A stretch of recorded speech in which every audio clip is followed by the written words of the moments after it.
Because the federal government has continued to increase the full retirement age of American workers, many people have chosen to work until they hit that full retirement age, somewhere between 66 and 67. And though delaying Social Security benefits while they're still working makes sense, sometimes it doesn't make sense to delay taking Medicare at 65. In other words, for some, though they have an employer-provided option, sometimes Medicare can be a better option. I'll be answering those two questions throughout this video.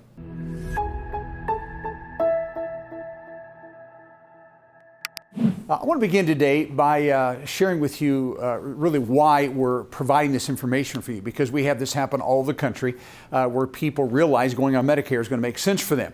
But this illustration actually comes from Kansas City. This is a gentleman that was a car salesman.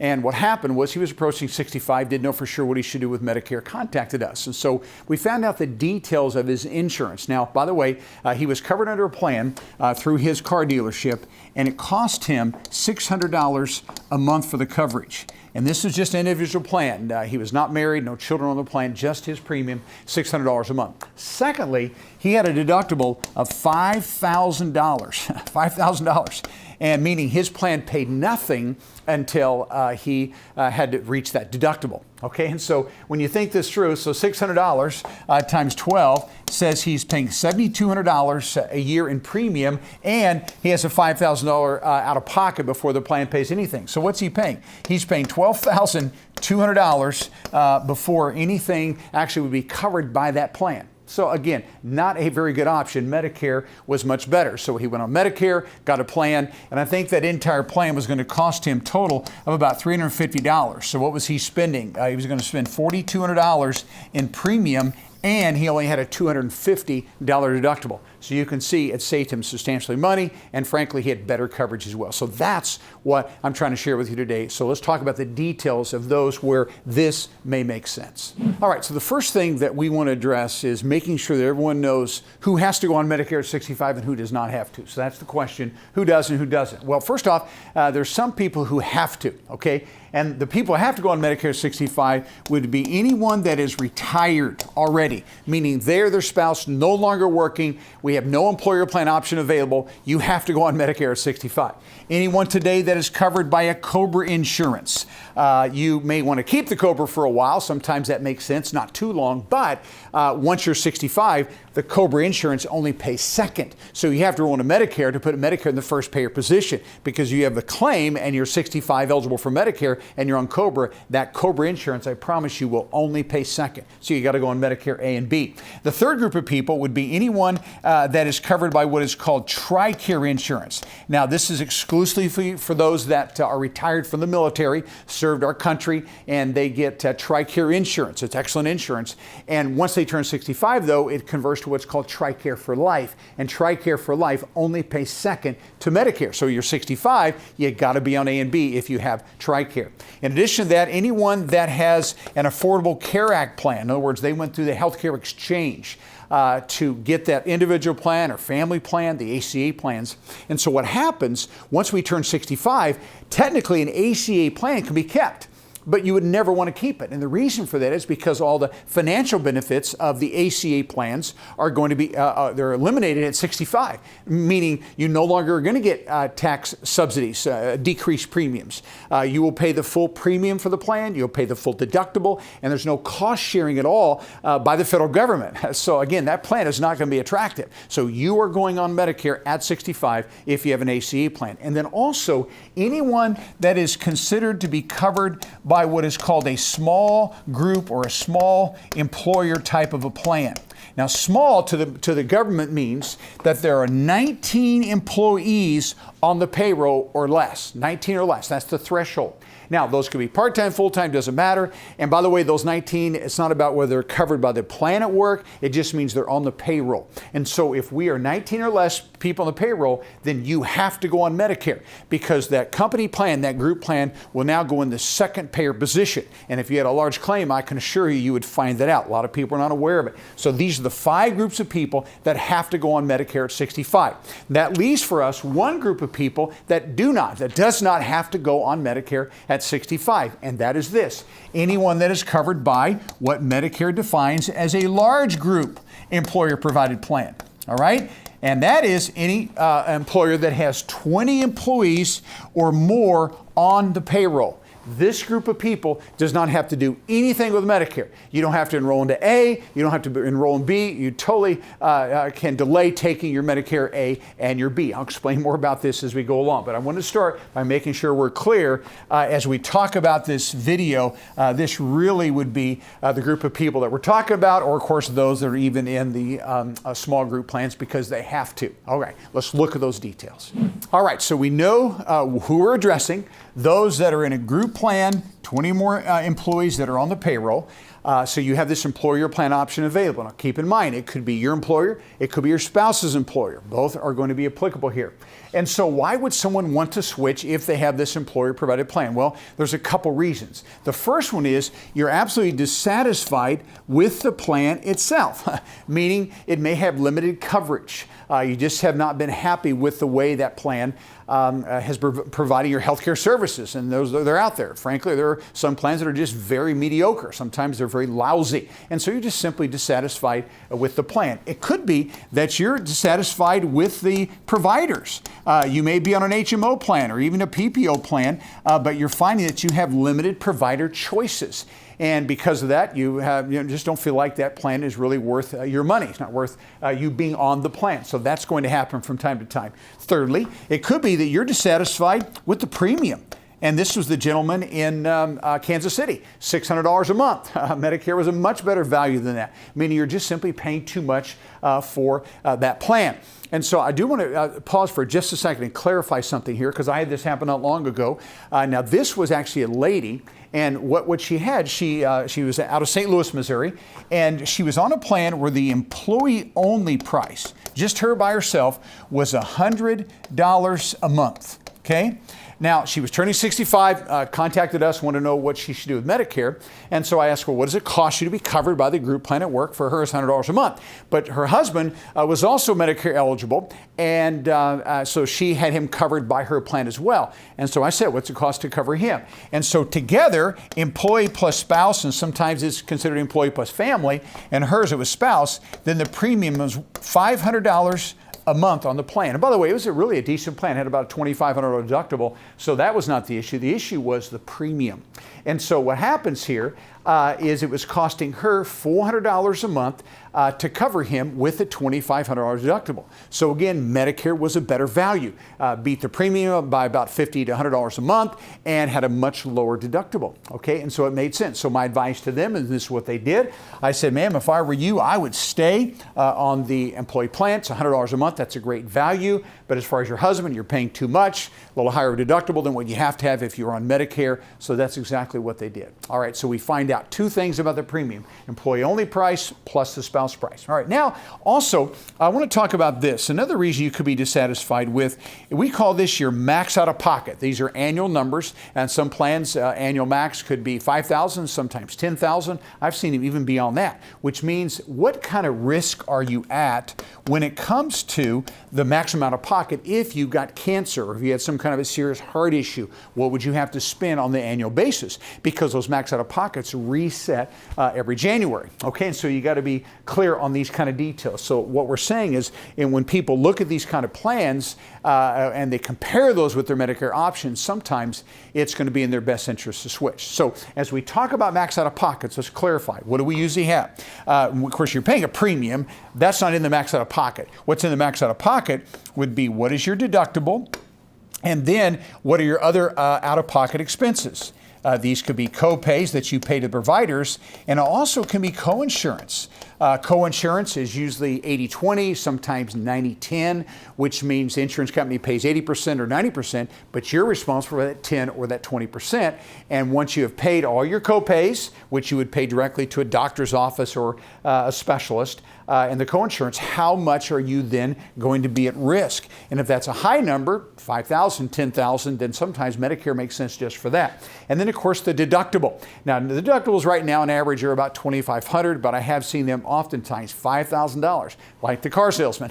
The plan paid nothing until he reached that deductible. So again, we're going to look at your maximum out-of-pocket risk as we make that comparison. All right, so the whole point is, why would someone switch? Well, because they're dissatisfied with these details of their plan. Let's keep going.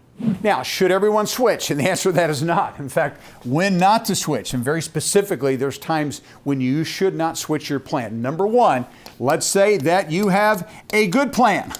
Which means what? You like the providers. You've been very happy with the coverage that has been available to you. If it's a good plan, then certainly do that. Hey, how about this? How about it's a good premium?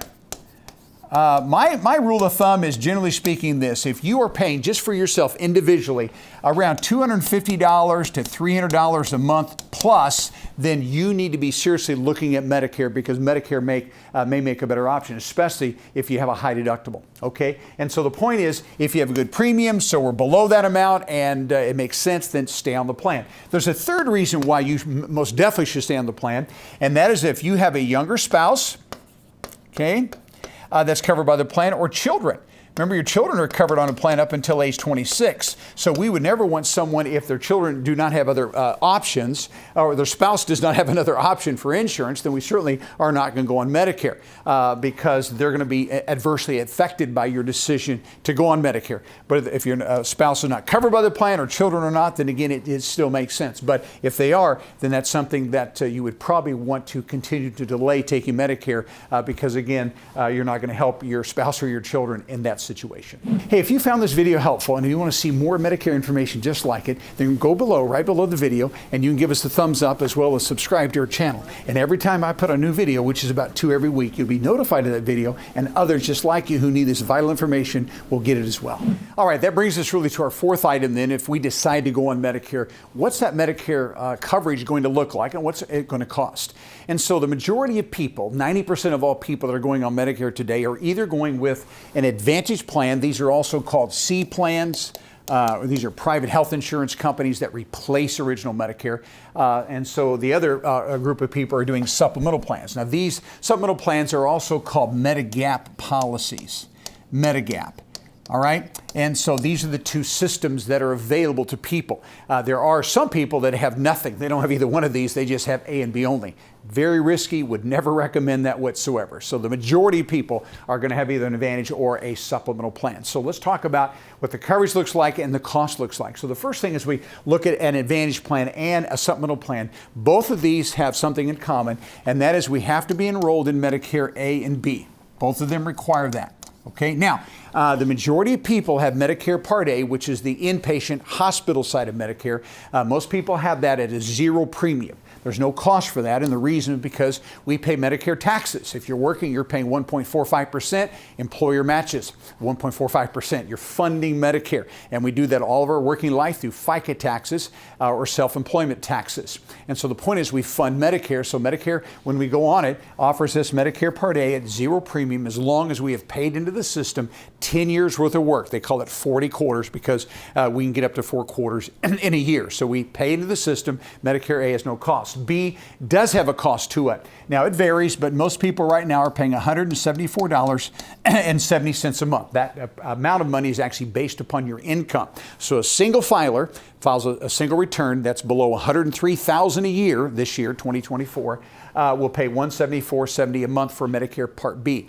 A couple, the threshold is $206,000. So if they're below $206,000 modified adjusted gross income, again, that's going to be their premium. Now, if we're a single above 103 or a married couple above 206, then we have an additional surcharge, which is called an IRMA. I'm not going to get into that. I got plenty of material on a channel about that. But you need to know the majority of people are paying the $174.70. They say about 90% of all people just pay the base premium. Okay, so my point is, if I have an Advantage plan, I'm enrolled in A and B, got to pay my B premium. If I have a supplemental plan, same thing, I'm paying the $174.70 a month. Now, if you're on Social Security, that comes out of your check, and if you're not, you can set up a bank draft or pay that directly on a quarterly basis. Okay, so let's go back now. Let's talk about, so that's the only thing they have in common. And so what we have here with a private health insurance company is this. The Advantage plans usually, not always, but about 2 out of every 3 Advantage plan on the market has a 0 premium to the company. I mean, you don't have to pay that company anything. A third of them do have a small premium, but most have 0. And so we don't pay a premium because with Advantage plans, what we do is we have what we call a pay-as-you-go system, pay-as-you-go. All right, and so what I mean by that is you have co-pays and you have co-insurance.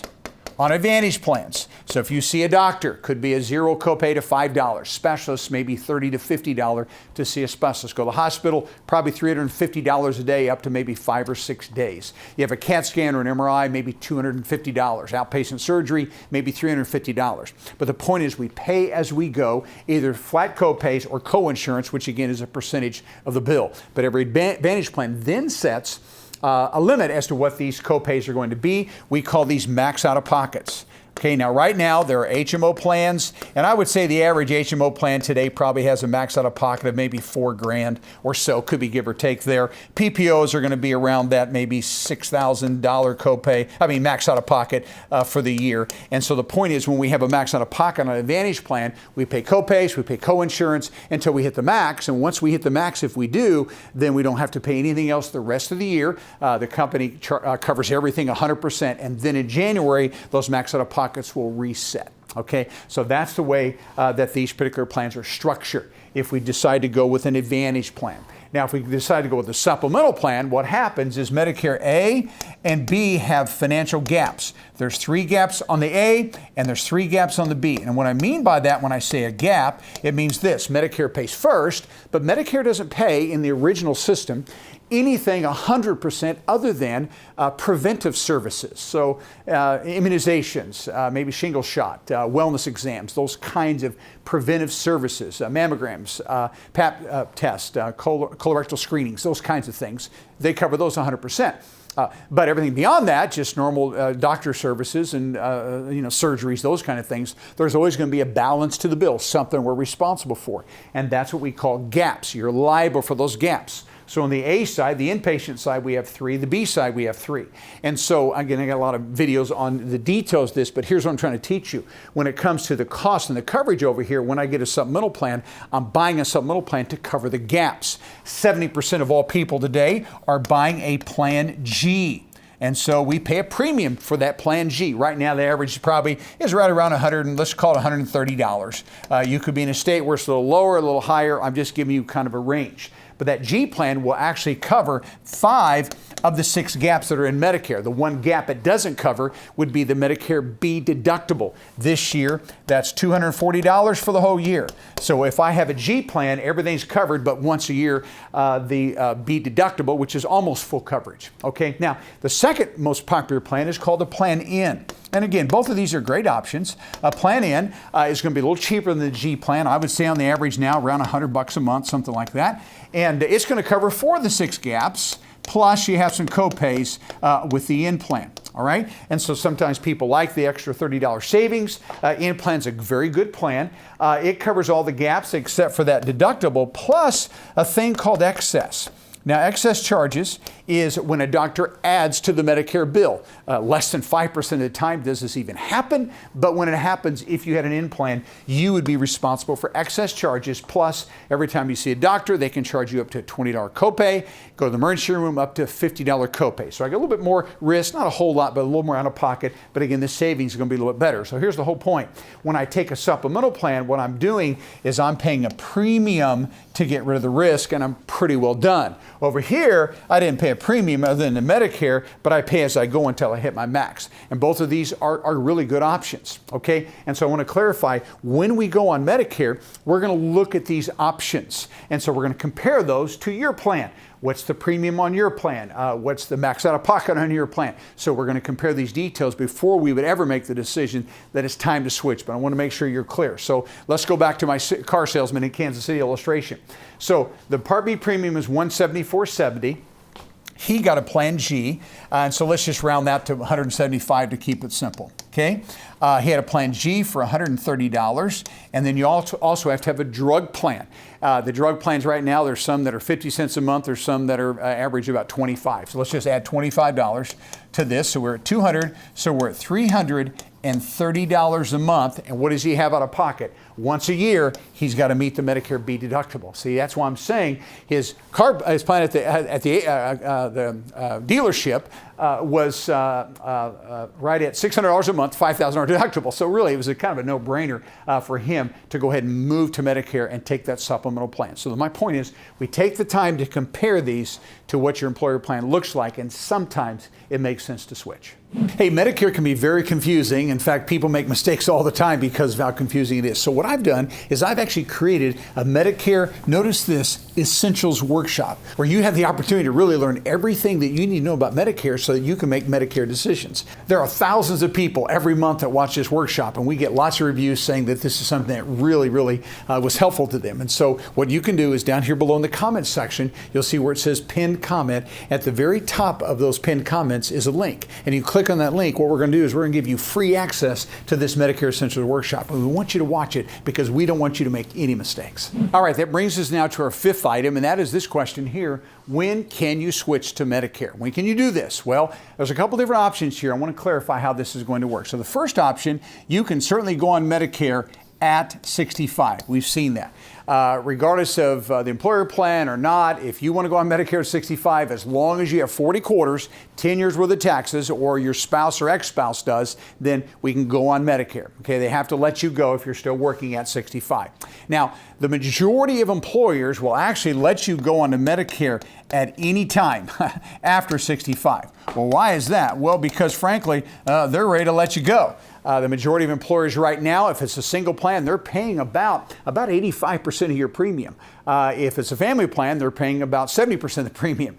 And so the point is they're happy to let you go on Medicare at any time. All right, so that would be the norm. However, occasionally what happens is some employers will only let you go at what we call the open enrollment season for your group plan, open enrollment season, which means, and usually it's towards the end of the year, sometime around September, October range, you have this opportunity for you to elect your specific plan you want to be on. And so some employers say, if you didn't start at 65 and now you're 66 and still working, or 67 and still working, they'll let you go, but only during that company open enrollment period. And again, most let you go anytime, but you need to find out for sure, because I have seen some employers that, again, have to let you go here, but will not do it anytime, but will let you go during the open enrollment season. So that's when we take the time to make those comparisons. All right, that brings us then to our last detail on this, which is very important, and that is actually the timing of the switching, because that's critical, and then also the process that we have to follow to make this switch happen. So the first one I want to clarify is what we call your initial enrollment period. And this is the enrollment period that is for people that are going to go on Medicare at 65. And so this initial enrollment period is limited to 7 months. Okay, now I'm shooting this video today. It's actually May 31st, 2024. So let's keep it real simple. Let's say that someone is going to turn 65 in the month of June, which means they could start their Medicare 6/1/2024. They can enroll in Medicare and start on their 65th birth month. Now keep in mind, we always begin Medicare on our birth month unless we're born on the first day of the month. Then our Medicare eligibility is the previous month. So if someone is born December 1, they can actually start Medicare in November. If they're born December 2nd, they're going to start in December, okay? And so we're saying here, this is someone born after the 1st of June. Now we know they can start Medicare June 1. So their initial enrollment period lasts for 7 months. Okay, so that would be 3 months before the month they turn 65, and then 3 months after. So if we want to go on Medicare at 65, this is the time that we need to do it during the 7 months, which is called the initial enrollment period. And so in this example here, anytime March, April, May, we could enroll for a June 1 start date. If I put it off, I still have 3 more months to start my Medicare. And so what happens is, if I enroll into Medicare in the month of June, they'll start me in July. I enroll in July, they'll start me in August. I enroll in August, they'll start me in September. And then my very last month, the 7th month, I enroll in September, then they'll start me October 1. Okay, so that's the time frame that we're going to follow. Now, the process is very simple. Now, if you decide to work with us, we'd be thrilled to do that. We actually will take care of your A and B enrollment for you. You do need to have an SSA.gov account. And again, we're happy to walk you through that entire process. But the point is, we have to enroll into Medicare unless you're on Social Security. Now, if you're on Social Security, you're automatically enrolled into Medicare A and B. But if you're not, we actually have to do the self-enrollment. And all we have to do is we have to have those 40 quarters. Remember that? 40 quarters. and that means 10 years worth of work that you have paid into the Medicare tax system. Most people have their own 40 quarters, but if you don't have 40, we can get them from a spouse that you're married to. The spouse has to be at least 62, has their own 40 quarters. You can draw from them as long as you're married to that spouse for 1 year or longer. If it's an ex-spouse, had to be married 10 years or longer, didn't remarry prior to the age of 60, but as long as that spouse is 62, ex-spouse, you can draw from their benefits. And we can clarify that if we help work with you. But the whole point is, I'm looking for 40 quarters, and I can start Medicare at 65 using the initial enrollment period. But if I decide not to start my Medicare at 65, I'm going to start at a later date. So this would be anyone that is going to start Medicare, and they're 65 and 4 months on. They could be 66, 67, 72, but now we're going to come into Medicare at a later date. Remember, I told you the IEP was for those that start at 65, and we only have 7 months. So if I don't go at 65, now I can come in later, and that process and timing is different. We call this the special election or special enrollment period. And again, this is for people that were in that group that I talked about in the very beginning of the video, that you or your spouse still working, covered by an employer-provided plan where there's 20 employees on the payroll or more. You would always be eligible for this special enrollment period. So let's keep it simple. Let's decide, you say, I'm 67, I'm going to keep working, but my group plan is lousy. I'm no longer happy with it. The prices have gone up a lot. And so I'm 67 and I want to go on Medicare. You can do that, but again, we're not going to use this enrollment period. We're going to use the special enrollment period. And so the key to this whole enrollment period, we have to have 2 additional documents. One is called an L564 and one is called a CMS 40B. And if you work with us, we'll do all this with you and for you. We'll guide you through the whole process. But the L564 is how we actually verify that you or your spouse have been working and covered by an employer-provided plan. Now watch this all the way back to 65. So if you're 67, I had to go back 2 years. If you're 70, we got to go back 5 years. And so we have to verify through your HR department that you have been working or spouse was covered by that group plan with no gaps at all in the coverage. And that makes us eligible to use the SEP, meaning no penalties, no problems as long as you've had that coverage. The second document is called a 40B. So the way that works is if I am going to lose my group plan, let's say today, May 31, and I'm coming in using the SEP, I would have put on the 40B form, my name, my address, my social security number, and then I would have told them, please begin my Medicare June 1, 2024, or whenever you're going to start your Medicare. So this is the way we get to pick the date we want to begin. All right. And so if we're going to come into Medicare beyond 65, this process has to be followed and the paperwork has to be completed. Now I want to clarify something. These papers, we would never submit those to the local Social Security office until 90 days prior to when you want to start your Medicare. We don't submit it 4 or 5 months in advance. They're not going to process it. So we always do this within about 60 to 90 days prior to when we want our coverage to begin. So if we want to start our coverage, let's say October 1, we'd back up the clock 90 days, September, August, July, we'd start working all that to get this paperwork submitted so that then we can start our Medicare on the date that we specify. Okay, so the different process, and again, no penalties, no problems, as long as we've had credible insurance coverage through an employer-provided plan. Okay, so is it smart for you to switch? I don't know, but it could be. And so we'd be happy to analyze that with you, and I promise you we'll tell you the truth. We'll take the time to make sure we look at your employer plan, compare it to all your Medicare options, and then you can make that decision. Because really, as a company, what we're all about is making sure that people are able to do their Medicare planning. We want it to be easy, and we want it to be mistake-free, and we guarantee that's what's going to happen if you work with our company.